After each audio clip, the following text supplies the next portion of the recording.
وعلیکم السلام ورحمۃ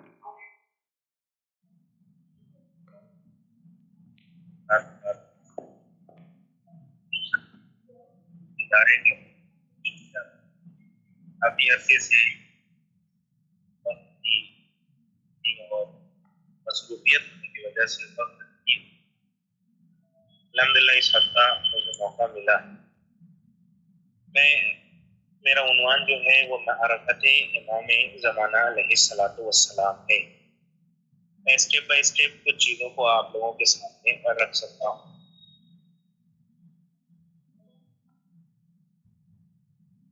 سب سے پہلے ہمارے یہاں ہمیشہ اس چیز کا ذکر کیا جاتا ہے اور گفتگو بھی ہوتی ہے کہ امام زمانہ کی معرفت حاصل کرو. کیوں؟ اس لیے کہ رسول خدا صلی اللہ علیہ وآلہ وسلم نے فرمایا من لم یعرف امام زمانہ مات میتۃ جاہلیہ، اور مر جائے تو اس کی موت جاہلیت کی موت ہوتی ہے. اب اس حدیث کے اعتبار سے دیکھا جائے تو یہ حدیث اس چیز کی طرف اشارہ کر رہی ہے کہ یہ ہماری ذمہ داری ہے، یہ ہمارے عقیدے کی ضرورت ہے. ہم عقیدے کے اعتبار سے اپنے اوپر واجب سمجھیں کہ اگر اپنے امام وقت کی معرفت حاصل نہ کی تو ہماری موت جاہلیت کی موت ہو جائے گی. اب اسی حدیث سے یہ بات سمجھ میں آ گئی کہ امام کی معرفت پہ گفتگو کرنا، اس پر عمل کرنا اور جیسا امام چاہتے ہیں ویسا بن جانا، یہ اب ہماری اصل ذمہ داری ہے. حالانکہ اس حدیث کو بہت سے لوگ صرف یہ سمجھتے ہیں کہ یہ رسول کے زمانے میں یہ حدیث تھی، اس زمانے میں دوسرے لوگوں کے لیے یہ کہا گیا کہ اپنے زمانے کے امام کو پہچانو. نہیں، یہ ہر زمانے کے لوگوں کی ذمہ داری ہے کہ وہ اپنے امام کو پہچانیں. اچھا، سوال یہ ہے ہم اپنے امام کو کیوں پہچانیں؟ ضرورت کیوں ہے؟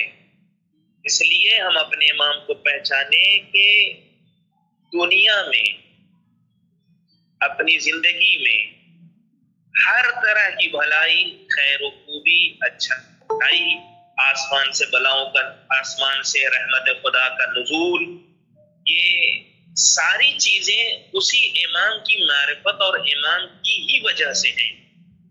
اور جہاں جہاں اختلافات پایا جا رہا ہے، جہاں لڑائی جھگڑا ہے، جہاں پر لوگ ایک دوسرے کے دشمن ہوتے جا رہے ہیں، اس کی اصل وجہ یہ ہے کہ وہاں امام کے حوالے سے زیادہ گفتگو نہیں ہوتی ہے اور وہاں معرفت کی مشکل. اچھا، لفظ معرفت میں یہاں ذکر کر رہا ہوں تو ہمارے یہاں معرفت سے کلاس میں آنے والی جو قہران ہیں یا جہاں مجلسیں ہوتی ہیں، وہ زیادہ تر لوگ جب گفتگو ہوتی ہے کہ امام زمانہ کی معرفت حاصل کرو تو ہم لوگ سب سے پہلے اپنے آپ کو سائڈ کر لیتے ہیں کہ ہم تو امام کو مانتے ہی ہیں. حالانکہ ماننا اور معرفت حاصل کرنا بہت فرق کرتا ہے. اب تک معرفت کی تعریف آپ نے جو بھی سنی ہوگی، لیکن معرفت کی حقیقی تعریف یہ ہے کہ اہل بیت اطہار کی سیرت کو صرف سننا معرفت نہیں ہے. مثلا کسی امام کو کون سے امام کب پیدا ہوئے، کب شہید ہوئے، ان کے بچپنے کا واقعہ کیا ہے، جوانی کا واقعہ کیا ہے، انہوں نے بڑھاپے میں کیا کیا، ان کی زندگی میں بہت اچھی جنگ کون سی ہوئی، انہوں نے صلح کب کیا. یہ اگر صرف جاننے کا نام اگر معرفت ہوتا تو بہت سے ایسے ہیں جو کرسچن ہیں اور ہمارے معصومین کی اچھی ہسٹری لکھتے ہیں، تو ہم کہیں گے ان کو وہ بہت اچھا امام کی معرفت رکھنے والے ہیں. ایک ہسٹری کو لکھنے والا نان مسلم بھی اتنی پہچان یا کتاب کو جب لکھتا ہے تو اتنی چیزوں کو لکھتا ہے، کب وہ پیدا ہوئے، کب وہ گئے، کتنے سال کی عمر تھی، کب شیعہ انہیں امام مانتے ہیں، کون سی سن میں ان کو امامت ملی، کتنے لوگوں نے ان کی آواز کو لبیک کہا. یہ اگر دیکھا جائے تو اتنی پہچان جتنا ابھی ہم لوگوں کو ہے. مثلا اسی کلاس میں اب بہت زیادہ ہوگا تو کیا ہے، دو چار واقعے امام کا جانتے ہیں، تو امام سے ملاقات کا واقعہ جانتے ہیں، امام کی پیدائش کب ہوئی، غیبت کبریٰ کیا ہے، غیبت صغریٰ کیا ہے، امام کا جب ظہور ہوگا تو 313 اصحاب کون ہوں گے، امام کا جب ظہور ہوگا تو جنگ کیسے ہوگی، خانہ کعبہ میں جو آئیں گے. یہ جو جانکاری ہے، اس جانکاری کا نام معرفت نہیں ہے.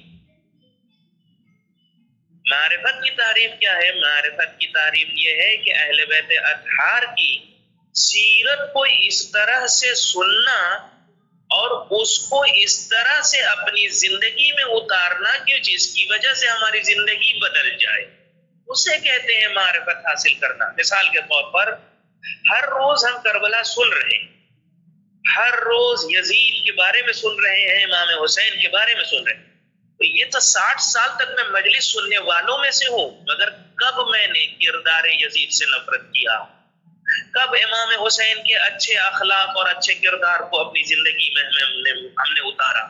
تو ممکن ہے کہ مجلس سننے والے آپ کو لاکھوں مل جائیں، مگر امام حسین کی سیرت کو اپنی زندگی میں والے بہت کم ملیں گے، یا دین اسلام کا کلمہ محمد رسول اللہ یہ پڑھنے والے بہت مل جائیں گے، لیکن اس اسلام کو اپنے ذہن میں، اپنے دماغ میں، اپنے دل میں اتارنے والے افراد کم ملیں گے۔ حالات حاضرہ یعنی جو کرنٹ ایشوز چل رہے ہیں میں اسے کنیکٹ بھی کروں گا، ضرورت بھی ہے۔ جیسے جب کربلا کو اتارنے کی بات آئی تو حسن نصر اللہ نظر آئے، حزب اللہ نظر آئے، انصار اللہ، اشد الشعبی، ایران کے شیعہ نظر آئے، مگر جب زبان کی بات کی جائے تو زبان پہ کلمہ پڑھنے والے تو سعودی عرب بھی ہیں، ترکی والے بھی ہیں، جارڈن والے بھی ہیں،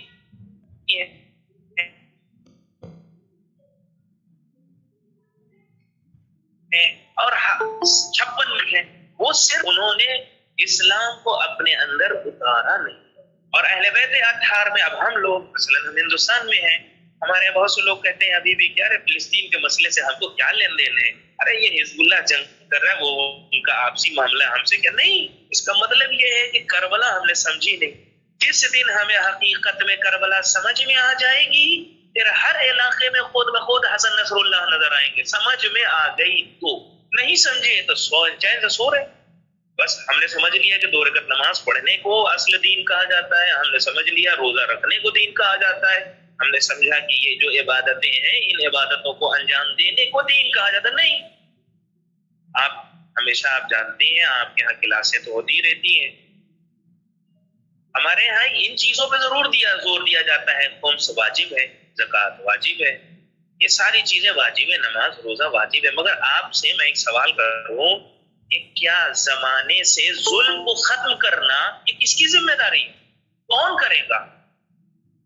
اور زمانے میں عدالت کو نافذ کرنا یہ کس کی ذمہ داری ہے؟ یہ بھی تو ہماری ذمہ داری ہے۔ تو ہم لوگوں نے کیا کیا؟ ہم لوگوں نے ان ساری چیزوں کو اٹھا لیا جس میں زحمت نہیں ہے، مگر جب بات تکلیف والی ہے، بات زحمت والی ہے تو اسے چھوڑ دیا، اور اس پہلو پہ اب ہم خاموش رہتے ہیں۔ مثال کے طور پر ہم ہر سال مجلس میں سنتے ہیں یزیدی کردار سے نفرت کرو، مجلس میں تو ہم یزید پہ لعنت پڑھتے ہیں، مگر جب اپنے علاقے، اپنے محلے، اپنے شہر کے یزید کو دیکھتے ہیں تو اس کے بارے میں کچھ بولتے ہی نہیں۔ دنیا میں جو یزیدوں کو دیکھ رہے ہیں تو اس کے بارے میں کوئی خیال ہی نہیں آتا۔ تو 2 الگ چیز ہے، ایک یہ ہے کہ کربلا ہم نے اپنے ذہن میں اتارا ہے یا نہیں، ایک یہ ہے کہ صرف زبان سے بس کوئی ایک بہترین اسٹینڈرڈ ایک زندگی مل جائے اور چاہے سے سو رہے ہیں، اے سی میں بیٹھ رہے ہیں، سب ساری چیزیں، مگر انسان غور و فکر کرے اسے خلق کس لیے کیا گیا؟ ہر نبی کے بھیجے جانے کا مقصد قرآن نے کیا ذکر؟ لقد بعثنا فی کل امۃ رسولا، ہر نبی کو اور امت میں جو ہم نے بھیجا ہے اس کے بھیجنے کے مقصد 2 ہیں، 2 اہم ہیں، تیسرا ایک اور اہم ہے وہ اسے بھی ذکر کروں۔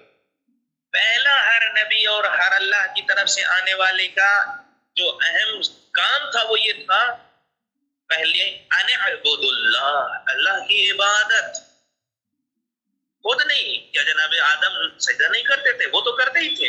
جناب رسول خدا وہ تو سجدہ کرنے والوں میں سے، وہ ایسے لوگوں کو پروان چڑھائیں جو اللہ کی عبادت کریں، اور صرف عبادت نہیں کریں، وَاجْتَنِبُوا الطَّاغُوتَ، اور اپنے زمانے کے سرکش حاکم سے دوری اختیار کریں۔ طاغوت اور سرکش اللہ کے مقابلے جو بھی ہیں ان سے دوری اختیار کریں۔ اس آیت کے اعتبار سے دیکھا جائے تو اس آیت کے اعتبار سے ہم لوگ پہلے حصے پہ آیت پہ عمل کرتے ہیں، وہ کیا؟ اللہ کی عبادت تو کرتے ہیں، لیکن جو ظالموں سے نفرت کرنا ہے وہ ہمارے ہاں اس طرح سے نہیں پایا جاتا جو کہ ہونا چاہیے۔ اور ایک دوسری جگہ آیت میں ارشاد ہوا کہ ہر نبی کو بھیجے جانے کا مقصد کیا ہے؟ لِيَقُومَ النَّاسُ بِالْقِسْطِ، تاکہ لوگوں میں قسط اور عدالت کو قائم کیا جا سکے۔ یہاں پہ علماء فرماتے ہیں اس آیت میں، جو اس میں عربی جس نے پڑھا ہے وہ جانتا ہے، لِيَقُومَ النَّاسُ یہاں پر لوگوں کو عدالت کے لیے قیام کرنا ہے۔ امام تو عادل ہے ہی، آج ہمارے یہاں زبانوں پہ دعا ہے نا، امام جلدی سے آ جائیں، دنیا میں عدل و انصاف کو آپ برپا کر دیجئے۔ امام نہ بھی آئے تو وہ عادل ہیں، وہ جس جگہ پہ ہیں وہ عدل و انصاف کر رہے ہیں۔ عدل و انصاف اصل لوگوں کے اندر قیام ہونا چاہیے۔ ہماری سمجھ میں عدالت کیا ہے وہ کلیئر ہونا چاہیے، ہمیں عدالت کے لیے قیام کرنا چاہیے، تب امام ہماری وہ لیڈرشپ کر کے پوری دنیا سے ظلم و ستم کو ختم کریں گے۔ پہلے ہم تو سمجھیں کہ ہمارے معاشرے میں ناانصافی کیا ہے، پہلے ہم تو سمجھیں کہ ہمارے معاشرے میں ظلم کیا ہے، بربریت کیا ہے، دوسروں کا حق کیا، جیسے جو مارا جا رہا ہے وہ صحیح ہے یا غلط ہے، تب امام کا ظہور ہو۔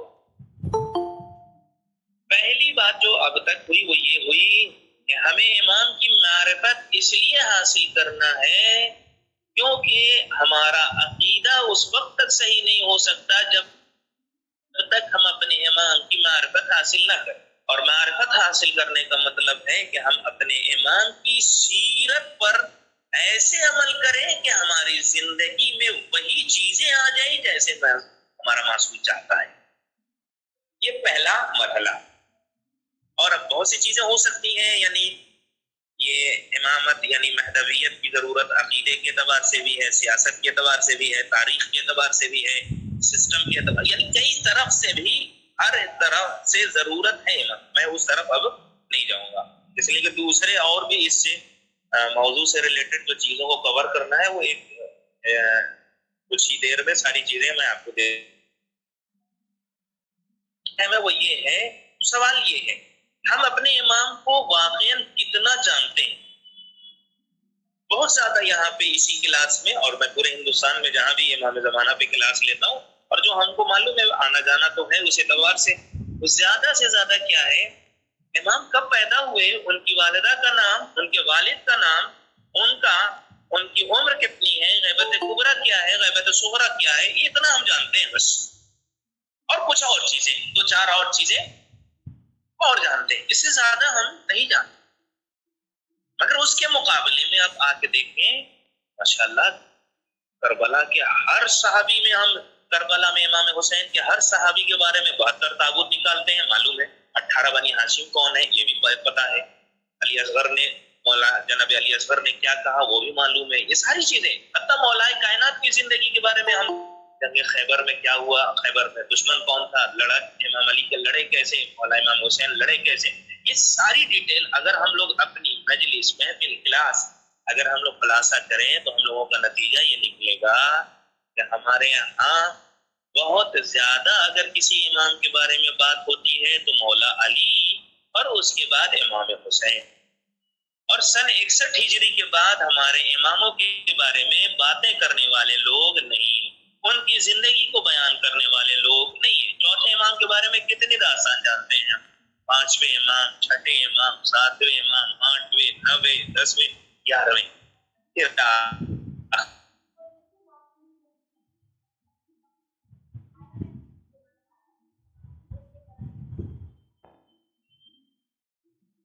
پھر میں بات آتی ہے اس کے بعد یہ مولا علی کو سنا، میں کیا ہے کہ مولا علی کو سن کے بہت خوش ہوتے ہیں۔ اچھا میں آپ لوگوں سے ایک سوال کرنا چاہتا ہوں، آپ مجھے یہ بتائیں کہ ہم کس امام کی امت ہیں؟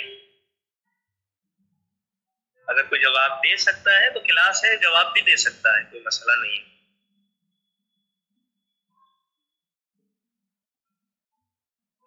جی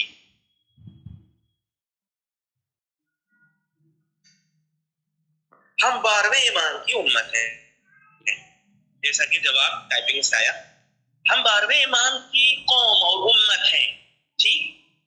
پھر سوال ہے جناب سلمان فارسی مولا علی کی صحابی ہیں، یہ حضرت عباس امام حسین کے صحابی ہیں، مگر معلوم ہے ہم لوگ کس کے صحابی ہیں، ہم کس کی امت ہیں؟ ہم آخری امام کی. تو ہمیں تو اپنے لیڈر، اپنے امام، اپنے قائد، ان کے بارے میں زیادہ جاننا چاہیے. مگر ہم لوگ کس کے بارے میں زیادہ جانتے ہیں؟ وہ مولا علی. جاننا چاہیے، میری یہ بات نہیں ہے کہ مولا علی کے بارے میں اپنا جانیے، جانیے ضرور. یہ 11 اماموں کی داستان اس لیے سنائی جاتی ہے تاکہ تم اپنے زمانے کے امام کے ساتھ دھوکہ نہ دے سکو. یہ بار بار کربلا اس لیے سنائی جاتی ہے تاکہ تم یہ نہ کہہ سکو کہ ہم کربلا میں تھے نہیں. تم یہ نہ کہہ سکو کہ ہم امام کو جانتے نہیں ہیں. نہیں، بلکہ یہ پہلے امام سے لے کر 11ویں امام تک کی داستان اور ان کے واقعات، ان کی زندگی کو ہمیں صرف اس لیے پڑھنا ہے، اس لیے سننا ہے کہ میں اپنے امام کو پہچان سکوں اور میں اپنے امام کو دھوکہ نہ دے سکوں. اگر خدا ہم سے سوال کرے یہ بتاؤ تم مولا علی کے ساتھ جنگ صفین میں کیوں نہیں تھے، تو ہمارا جواب کیا ہوگا؟ ہمارا جواب یہ ہوگا پروردگارا میں تو پیدا ہی نہیں ہوا تھا. اگر خدا ہم سے یہ پوچھ لے کہ امام حسن کو جب دشمن نے مجبوری کی بنیاد پر صلح کرنے کے لیے مجبور کر دیا تو اس وقت تم کہاں تھے، تم نے ساتھ کیوں نہیں دیا، تو ہم کیا جواب دیں گے؟ ہم تھے ہی نہیں. اگر خدا ہم سے پوچھے امام حسین کا ساتھ تم نے کربلا میں کیوں نہیں دیا، تو ہم کہیں گے ہم نہیں تھے. چھٹے امام کا ساتھ کیوں نہیں دیا، ہم پیدا ہی نہیں ہوئے تھے. 11ویں امام کا ساتھ کیوں نہیں دیا، ہم وہاں پیدا ہی نہیں تھے اس زمانے میں. مگر جب خدا ہم سے یہ پوچھ لے کہ تمہارے آخری امام جس کے تم امت ہو اس کے زمانے میں فلسطین پر ظلم ہو رہا تھا، اس وقت تم کہاں تھے، تو ہم کہیں کہ نہیں ہم کربلا کے مظلوموں پہ تو روئیں گے مگر اپنے زمانے کے امام کے مظلومے پہ نہیں روئیں گے. تو یہ اس کا مطلب یہ ہے کہ جہاں ہمیں حاضر ہونا ہے وہاں ہم غائب ہیں، اور کربلا اس لیے سننی ہے کہ ہم اپنے زمانے کے امام کی صحیح معرفت حاصل کر سکیں. اب یہ کربلا کیوں سنائی جاتی ہے؟ اب یہاں آپ ہمارے یہاں مجلسیں جو ہوتی ہیں نا تو بہت سے لوگ کیا کہتے ہیں، ارے مولانا مجلس کا مقصد بس ایک یہ ہے کہ بس 2-4 قطرے آنسو گر جائیں، مجلس کا معاملہ ہو گیا. نہیں، مجلس کا یہ چھوٹا، ہم بھائی امام کو مانتے ہیں، کسی بھی مظلوم پر جو ظلم ڈھایا گیا اسے ہم سنیں گے تو آنکھوں سے آنسو نکل جائے گا. ہماری مجلسوں کا ہرگز مقصد آنسو نہیں ہے، آنسو تو نکلے گا ہی امام حسین کے مسائل سننے کے بعد، بلکہ ہماری مجلسوں کا مقصد کیا ہونا چاہیے کہ کیا ہر مجلس کے ختم ہونے کے بعد آخری امام کے ہم ناصر اور مددگار بنے یا نہیں، یہ سوال ہے. اگر ہم آخری امام کے ناصر اور مددگار بن گئے تو ماشاءاللہ یہ مجلس قبول ہو رہی ہے، اور اگر ناصر اور مددگار نہ بن سکے تو پھر کس لیے رو رہے ہیں، یہ ایک سوال ہے.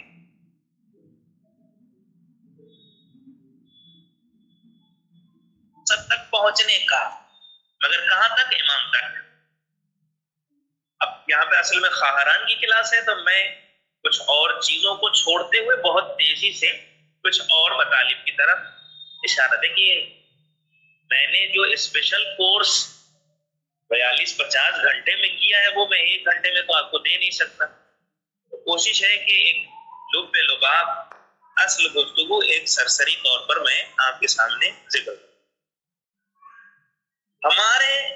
ہمارے ہاں یہ کہا جاتا ہے کہ امام کے ظہور کی علامت کیا ہے. ماشاءاللہ ہمارے ہاں یہ کتاب جو ہے 14 ستارے، اس کے آخر میں جب دیکھیے گا تو 380 یہ ایسی علامت ہے، یہ ہے لڑکے لڑکیوں کا کپڑا پہنیں گے اور ایسا ویسا، اور یہاں 50,000 لوگ کیا کرتے ہیں جب بھی کچھ ایک ہوا تو دیکھو اب امام کا ظہور نزدیک ہے. 2 الگ چیزیں ہیں، اسے سمجھنے کی ضرورت ہے، بہت اہم ہے. علامت ظہور کیا ہے یہ بہت اہم ہے. جو حتمی، اس میں بھی آپ لوگوں نے پڑھا ہوگا جو امام کے ظہور کی علامتیں ہیں اس میں دو طرح کی ہیں، ایک حتمی ہے اور ایک غیر حتمی۔ غیر حتمی مطلب ضروری ہے کہ وہ ہو یا نہ ہو، وہ ایشو نہیں، مگر جو حتمی ہے وہ اپنی جگہ پر ہے، وہ 5 ہیں۔ کوئی جانتا ہے وہ 5 کون سی ہیں جو امام کے ظہور کی علامت ہے؟ اگر کوئی جانتا ہے تو بتا سکتا ہے۔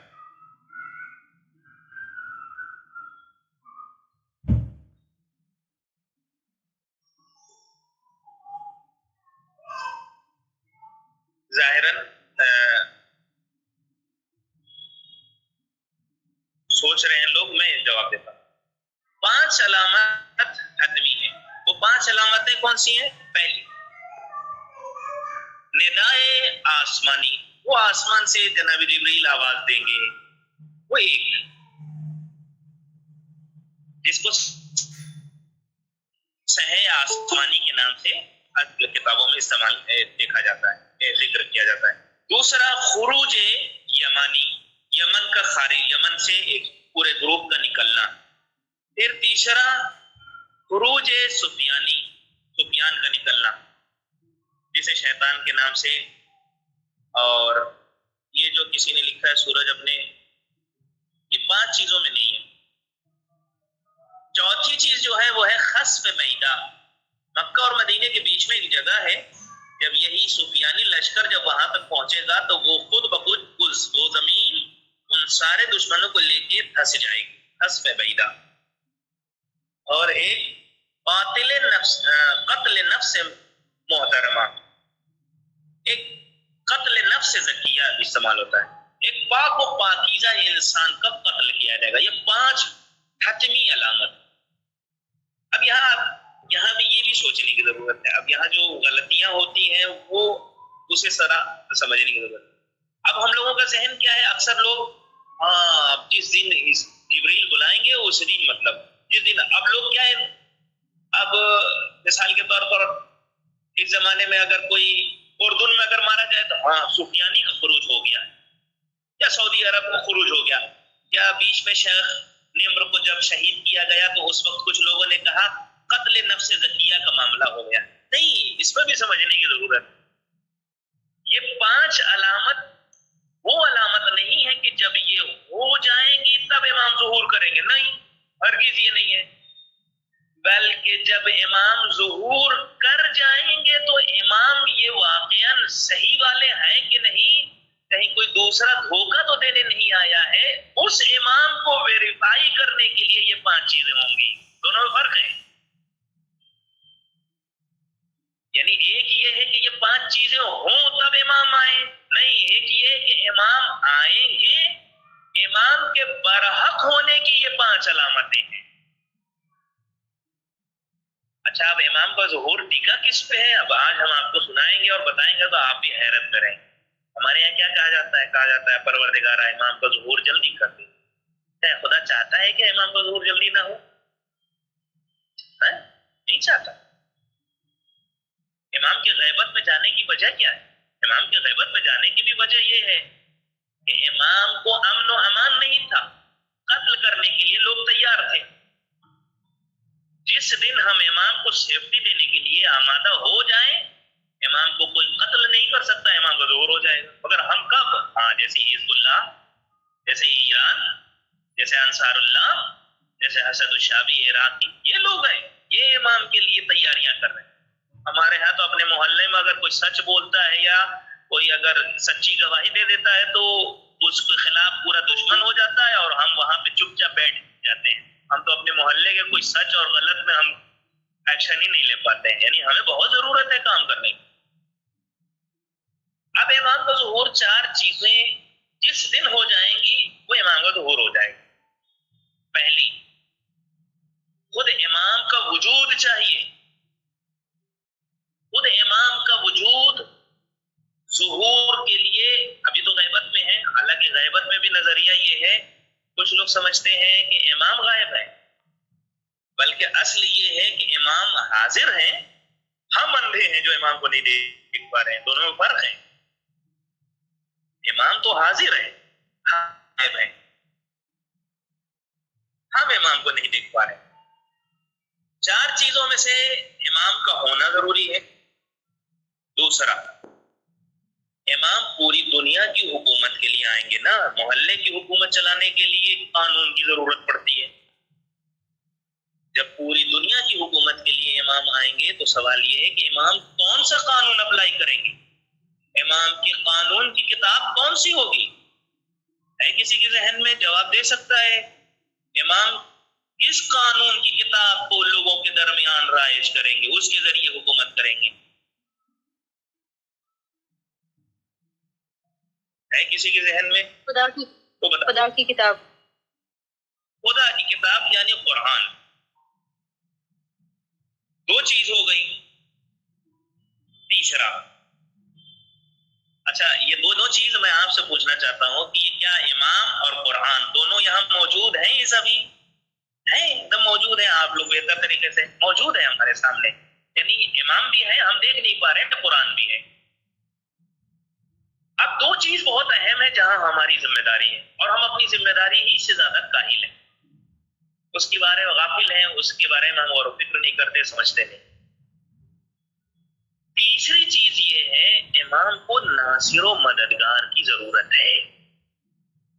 جب پوری دنیا میں عدل و انصاف کو قائم کرنا ہے، مولا کائنات قیام نہیں کر رہے، امام حسن صلح کر رہے ہیں، مگر امام حسین کو جب 72 اچھے لوگ مل گئے تو ہزاروں کی تعداد سے امام نے لڑنے کا فیصلہ کیا. قیام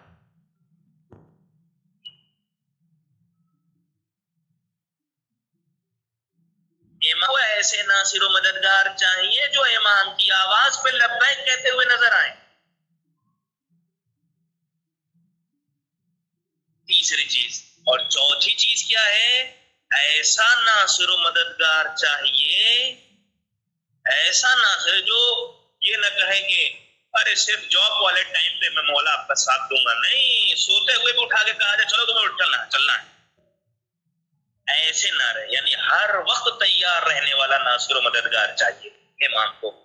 4 چیزوں پہ امام کا ظہور. 2 چیز موجود ہیں، 2 چیزیں ہم لوگوں کو آمادہ کرنی ہے، 2 چیز ہم لوگوں کو تیار کرنی ہے. ہمیں ناصر و مددگار امام کا بننا ہے، اور صرف مسجد میں پہنچ کے نماز کے بعد اللہم عجل لولیک الفرج نہیں، بلکہ 24 گھنٹہ تیار رہنا ہے. مولا جب آپ حکم دیجئے، بلکہ آپ بہت سے لوگ یہ سمجھتے ہیں کہ مولا آگے کوئی آرڈر دیں گے تب ہمارا کام، تب ہم کچھ کریں گے. نہیں، اسلام کا قاعدہ، قرآن کا قاعدہ، مولا کائنات کی وصیت سارے لوگوں سے ہے. کیا امام نے فرمایا؟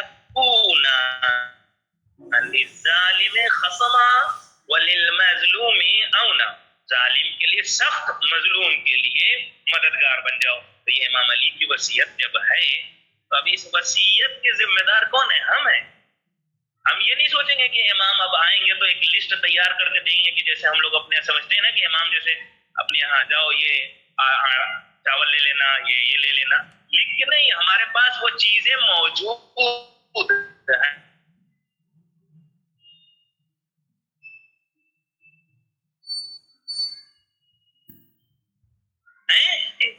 اس پر عمل کرنا ہے.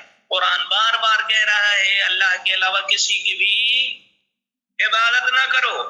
تو اب ساری عبادتوں کو ہمیں چھوڑنا ہے اللہ کی طرف، اور بہت سی چیزیں اس کے اندر آ سکتی ہیں جو آپ بہتر طریقے سے اور فکر کریں گے تو سمجھ میں آئے. اب یہاں بات سمجھ میں آئی کہ امام کا ظہور کہ دیر ہونے کی وجہ ہمارا تیار نہ ہونا. اچھا مان لیجیے اب سوال ایک اور ہے، ہم تو ہر وقت بلا رہے ہیں امام آ جائے.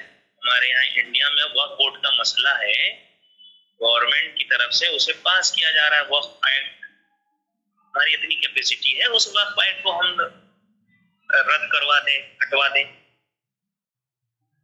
اب سوال یہ ہے کہ کیا امام اگر ابھی آ جائیں، میں آپ کی بات نہیں، اب بھی آ جائیں، ہم تیار ہیں امام کو ایکسپٹ کرنے کے لیے.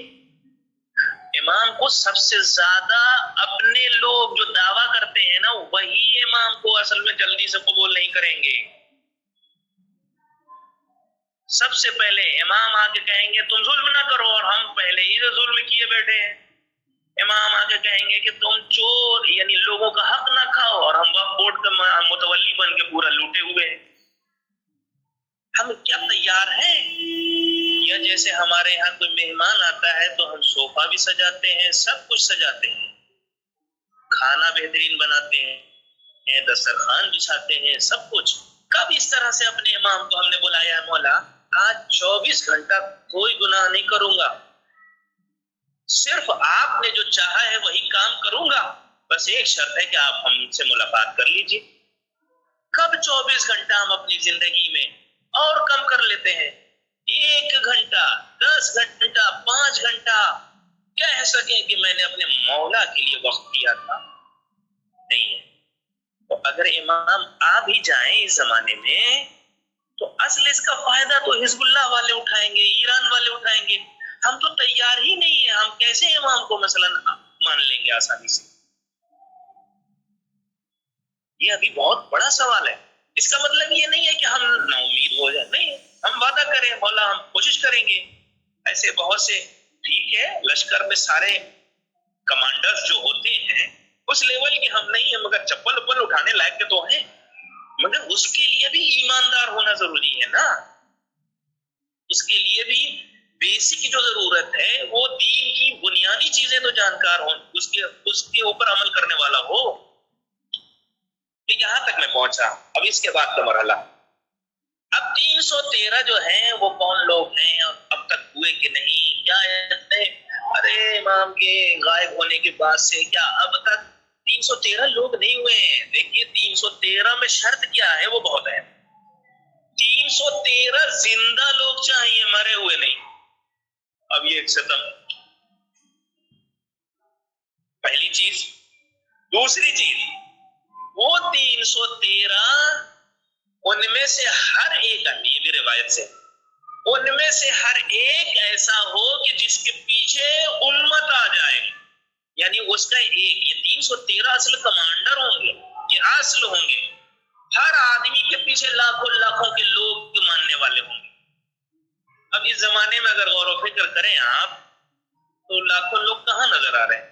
ہاں ایران سے دیکھا جائے تو آیت اللہ خامنائی کے پیچھے اتنے لوگ ہیں، عراق سے دیکھا جائے آیت اللہ سستانی کے پیچھے ایک پوری امت ہے، یمن سے دیکھا جائے تو انصار اللہ کے پیچھے پوری امت ہے.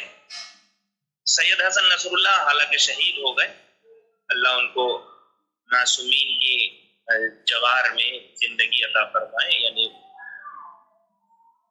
سید حسن نصر اللہ اب جو بھی ان کا لیڈر بنے گا، ہاں حزب اللہ کا کوئی جو کمانڈر جو اس زمانے میں زندہ ہوگا، جو اصل ہوگا وہ، یا آپ لے لیجئے شیخ زکزکی کو لے لیجئے، یا اس طرح سے اگر جوڑا جائے تو کل ملا کے 10-15 لوگ بھی نہیں ہیں کہ جن کے پیچھے پوری امت ہو.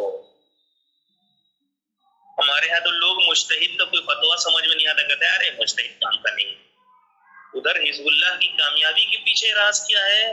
حسن نصر اللہ کی وصیت ہے کہ تم اگر اپنی دنیا و آخرت کو بہتر بنانا چاہتے ہو، بھلائی چاہتے ہو، تو اس کا ایک ہی راستہ ہے کہ آیت اللہ سید علی خامنائی کو اپنا رہبر محکم اور مضبوطی سے انہوں نے مانا تو آج ظالم ان سے تھرا رہا ہے، اور ہم لوگ تو گھر میں بیٹھے بیٹھے ارے یہ مجتہد کو کیا فتویٰ دینا، ان کو پتہ نہیں تھا، یہ فتویٰ دینے کی ضرورت ہی نہیں تھی. وہ حسن نصر اللہ اس لیے یہ اتنی اونچائی پہ پہنچے کہ وہ کسی ایک سسٹم سے ایسے جڑے کہ جہاں پہ اپنی مرضی ختم ہو گئی، اب جو ہوگا وہ خدا کا حکم مانا جائے گا. ہمارے مراجع کرام اللہ کا حکم ہم تک پہنچاتے ہیں، معصومین کے فرمان کو پہنچاتے ہیں.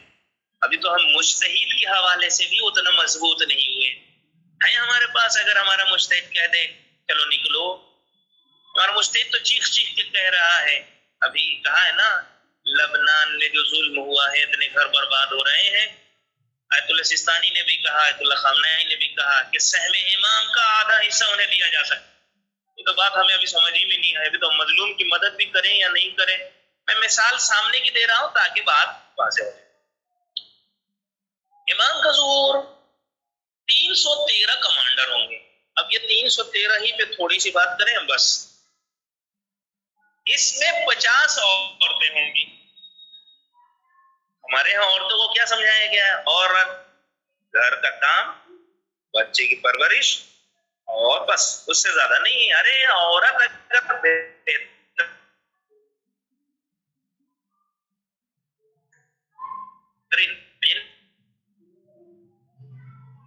گھر کا کام کا دوسرا کام معراج، اس کا اصل کام اپنی اولاد کی صحیح تربیت ہے. اس کے علاوہ جو بھی چیزیں ہیں وہ سائٹ کی ہیں، جو بھی چیزیں ہیں وہ سائٹ کی ہیں. اصل یہ ہے. کیوں؟ اس لیے کہ ہم چاہتے ہیں نا کہ ہم بھی، بہت سے لوگ کہہ رہے ہیں کہ مولانا ہم بھی حزب اللہ میں جانا چاہتے ہیں، ہم بھی بارڈر پہ لڑنا چاہتے ہیں. اس کا اب سیدھا اب ایک سمپل ہو گیا ہے، سامنے ہو رہی چیزیں. اب اس سے ایک اندازہ، ہم اپنے مائیں بس ایک کام کر لیں، ہم اپنے بچوں کی تربیت اتنی اچھی کر دیں کہ کل امام کا ظہور ہو تو امام کے لشکر میں سپاہیوں کا رول ہمارے بچے کریں. تب جب ہم اچھی تربیت کر دیں. یہ ایک عورت کی بہت بڑی ذمہ داری ہے کہ وہ تربیت ایسی کر دیں کہ جو امام کے لشکر میں کام آئے. 50 عورتیں ہوں گی. اب ان عورتوں میں ایک نام لیتا ہوں، ایک آپ بتائیے نام. جب بھی ایجوکیشن، کیسی عورتیں ہوں گی وہ سمجھنا ہے. جیسے ایجوکیشن کی دنیا میں جب بھی کسی اسکول وغیرہ کی بات ہوتی ہے تو کون سی لیڈی کا نام یاد کیا جاتا ہے جس کے نام پہ ہندوستان میں کتنے اسکول کھولے گئے؟ وہ بتا سکتا ہے؟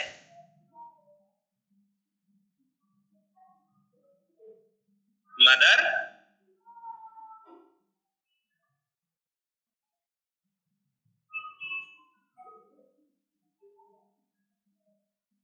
Mother Teresa.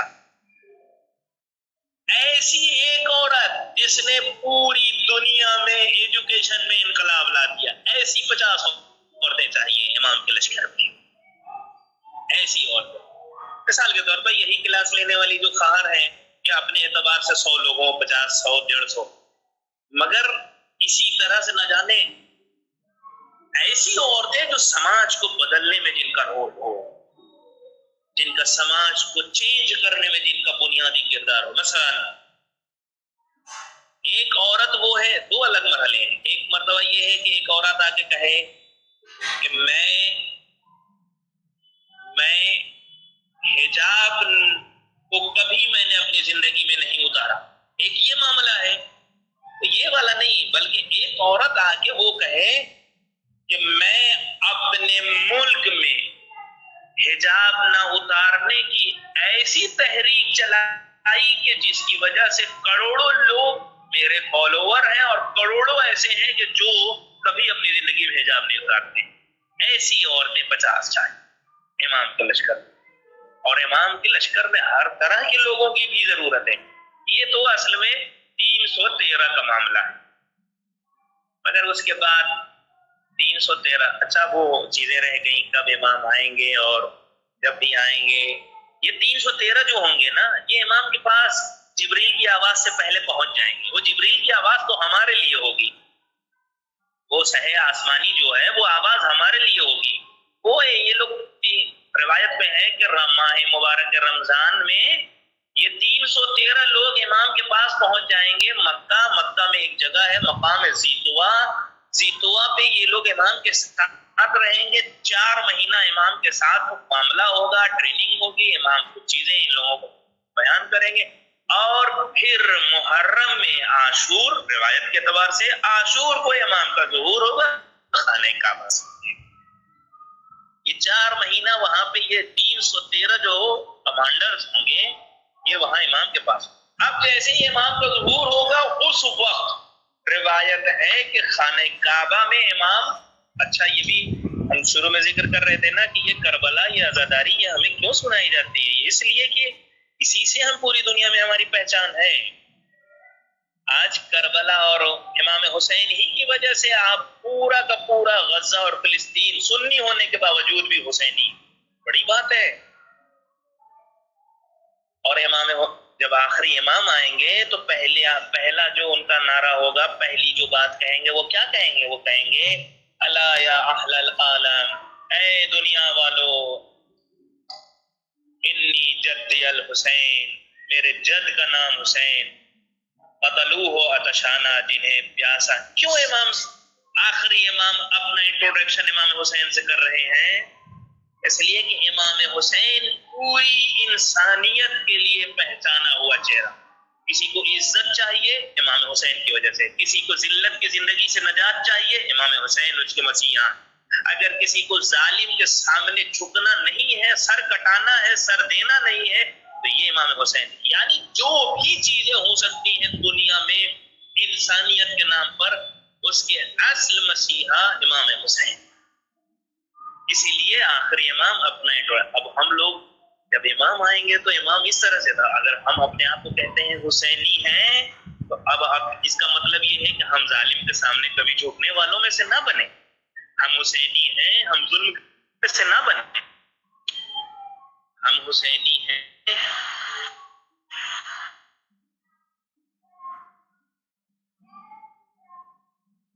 ہم حسینی ہیں، ہم ظلم کرنے والوں میں سے نہ بنے. ہم حسینی ہیں، ہم کسی کا حق مارنے والوں میں سے نہ بنے.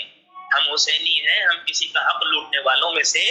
اگر ہم کہیں کہہ رہے ہیں کسی مجمع میں کہ ہم حسینی ہیں، تو پھر ہمیں اپنا کردار بھی میچ کرنے کی ضرورت ہے.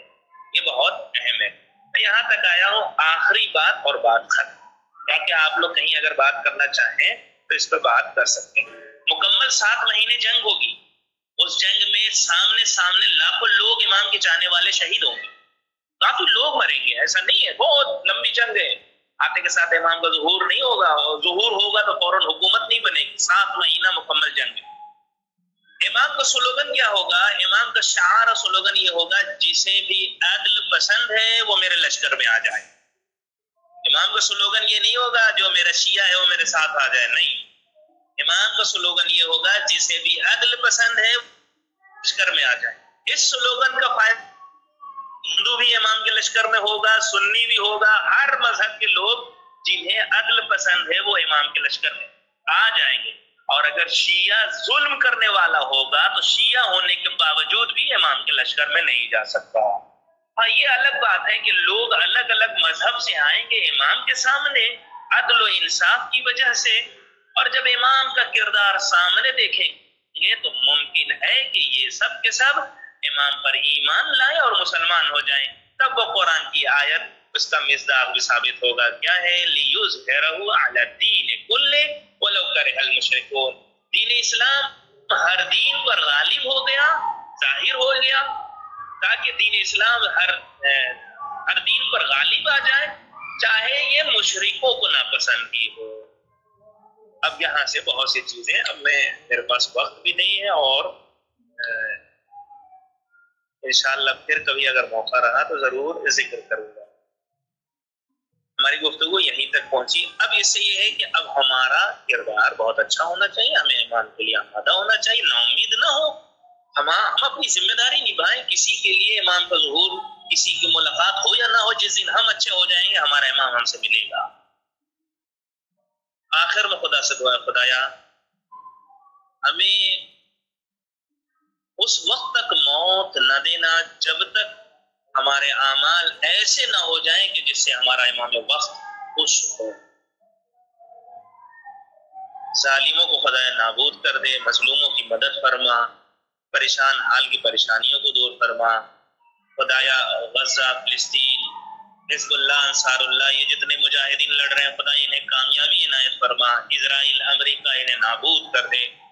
بار الہ ہمارے سروں پر مراجع کرام کا سایہ، خصوصاً رہبر معظم آیت اللہ علیہ سید علی خامنہئی اور سید علی سستانی کا سایہ قائم اور دائم رکھ. سب سے اہم دعا ہمارے امام کے ظہور میں تعجیل پر اصلاح بنا دے. ہم ان کے انصار عوام شمار